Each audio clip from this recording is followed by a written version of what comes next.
Comment and subscribe. Aku.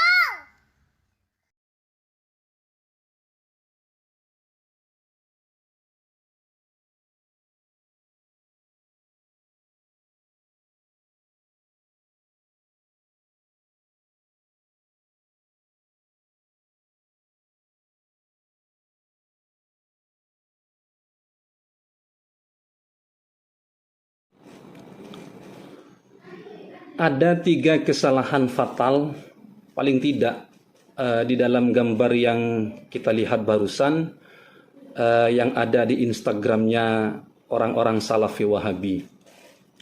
Kesalahan fatal yang pertama, di dalam gambar itu melarang anak yang mengadakan tahlilan, sehingga dikatakan anak yang mengadakan tahlilan itu adalah anak yang durhaka. Kenapa? Dengan pernyataannya Imam Syafi'i radhiyallahu an. Yang kedua, ia untuk memperkuat hujjahnya menggunakan dasar hadis dari Ibnu Umar radhiyallahu an.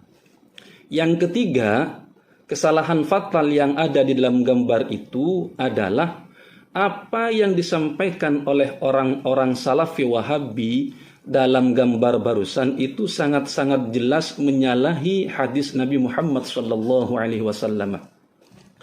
Baik, kita urai satu persatu.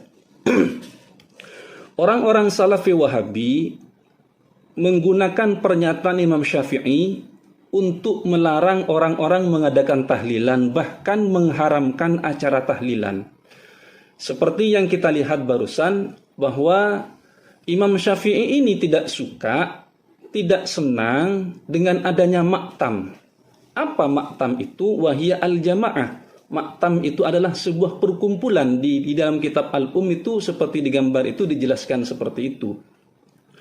Di dalam kitab Al-Bayan fi Madhabil Imam Syafi'i, Syekh Zakaria Al-Ansari memberikan penjelasan al-maktam itu apa? Al-maktam itu adalah suatu perkumpulan perempuan ketika terjadinya musibah.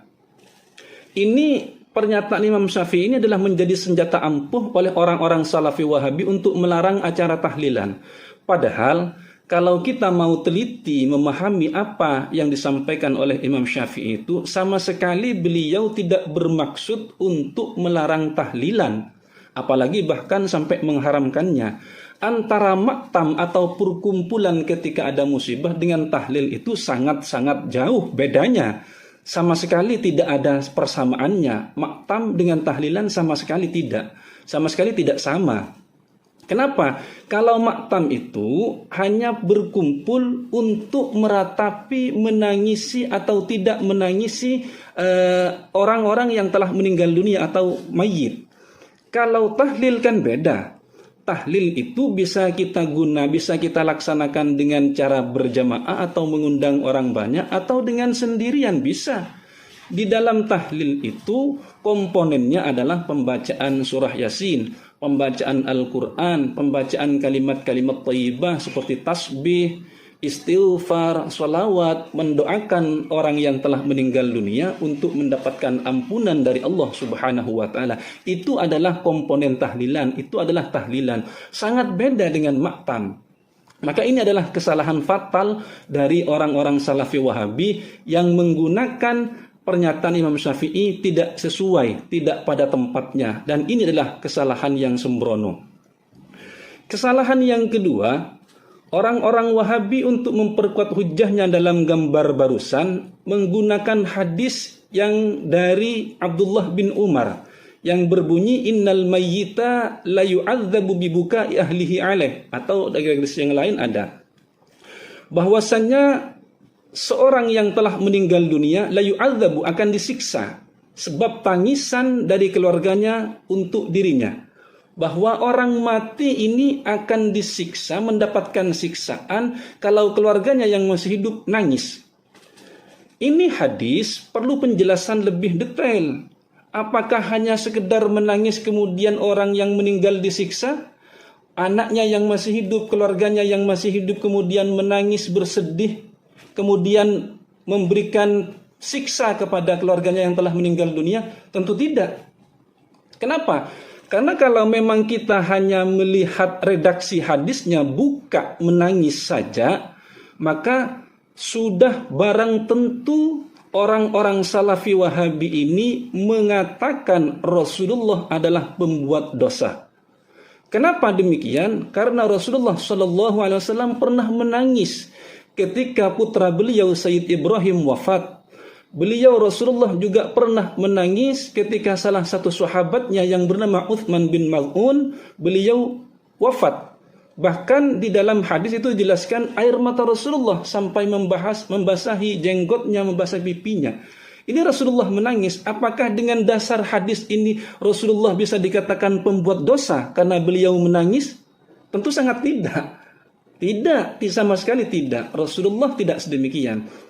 Lalu bagaimana maksud hadis ini? Bahwasanya mayit ini akan disiksa ketika mendapatkan siksaan sebab tangisan keluarganya.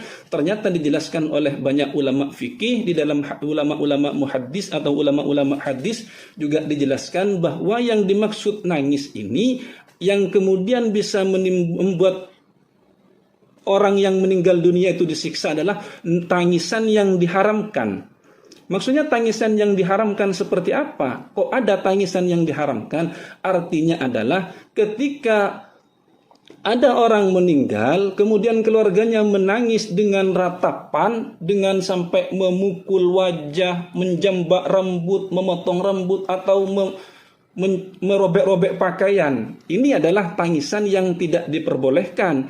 Ulama sepakat bahwa tangisan yang demikian adalah haram hukumnya. Atau ada orang meninggal, sebelum meninggal ia berwasiat kepada keluarganya, nanti kalau saya meninggal dunia kamu nangis ya dengan tangisan yang seperti ini. Tangisan yang seperti inilah yang dikatakan di dalam hadis itu yang akan memberikan siksaan kepada orang yang meninggal dunia, yang kemudian dikenal dalam istilah fikih itu adalah niyahah, adalah ratapan. Ratapan ini ulama semuanya sepakat haram. Bukan hanya sekedar menangis bersedih, kemudian ia menangis biasa-biasa saja tangisnya kemudian akan memberikan siksaan kepada mayit. Tentu tidak. Karena seperti yang saya katakan di awal bahwa Rasulullah juga pernah menangis.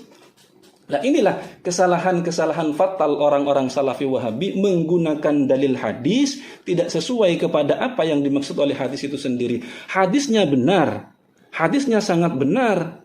Namun penggunaan hadis ini untuk apa? Itulah yang sangat-sangat tidak benar dan salah. Apa yang disampaikan oleh orang-orang Salafi Wahabi.